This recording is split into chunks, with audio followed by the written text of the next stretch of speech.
Vendredi 16 juin 2023 à 22h25, Arte diffuse Joséphine Baker, première icône noire. Le documentaire revient sur la vie et la carrière de l'artiste, qui a aussi eu un engagement politique notable au cours de la Seconde Guerre mondiale. Véritable phénomène des années 20, Joséphine Baker débarque tel un raz de marée sur la scène parisienne des Folies Bergères. Impossible d'oublier sa danse iconique avec sa célèbre ceinture de banane en 1925. Pourtant, l'artiste, première femme noire à jouer le rôle principal dans un film, La Sirène des Tropiques, en 1927, n'était pas qu'une danseuse de cabaret. Devenue une superstar en France, pays dont elle adoptera la nationalité, elle retourne aux États-Unis au milieu des années 30 pour se produire à Broadway. Elle se heurte alors au racisme toujours ambiant de son pays de naissance et à des critiques acerbes sur ses performances. Rentrée à Paris après cet épisode, elle décide de faire quelque chose qui pourrait apporter du sens à sa vie. Dans Joséphine Baker, première icône noire, diffusée vendredi 16 juin 2023 à 22h25 sur Arte, des témoignages et archives permettent de revenir sur cette période engagée de sa vie.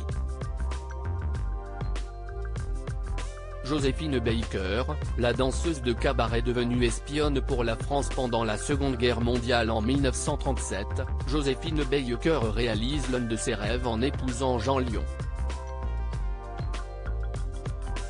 Rapidement, le couple attend un enfant qui ne naîtra malheureusement jamais.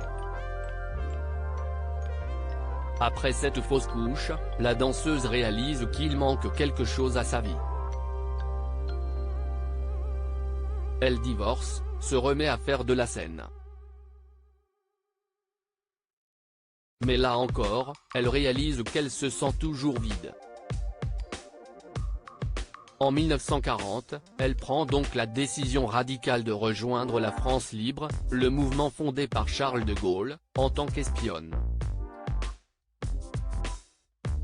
Dans ses mémoires, Joséphine Baker se livre sur ce choix audacieux: « Je ne demandais qu'une chose, servir le pays à l'égard duquel j'aurai toujours une dette de reconnaissance.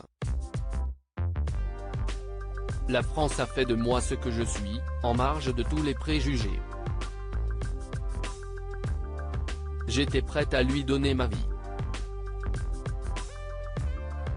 Pendant les années de guerre, elle profite de ses voyages en tant que chanteuse et danseuse pour dissimuler des plans allemands dessinés à l'encre invisible au milieu de ses partitions. Les missions d'espionnage risquées de Joséphine Baker. Ça peut aider d'être Joséphine Baker. Les douaniers m'ont fait de grands sourires et m'ont demandé des papiers, mais c'était des autographes. Et voilà, j'avais transmis les plans comme une lettre à la poste, raconte l'actrice dans ses mémoires, lues dans le documentaire. Au cours de ses différentes missions, Joséphine Baker sera accompagnée de Jacques Apthey, un officier du contre-espionnage français.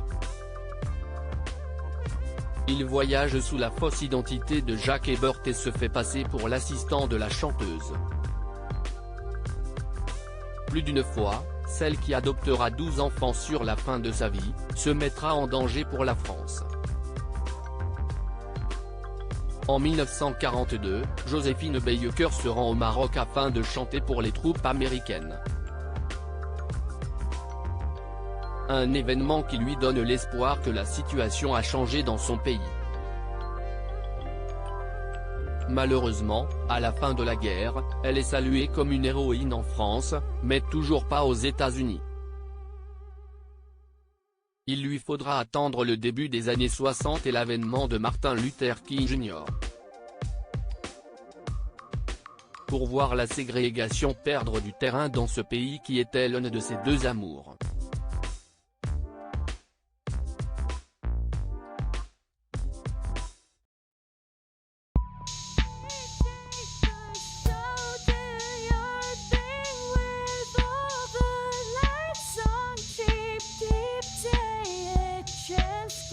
give day a chance. You can just keep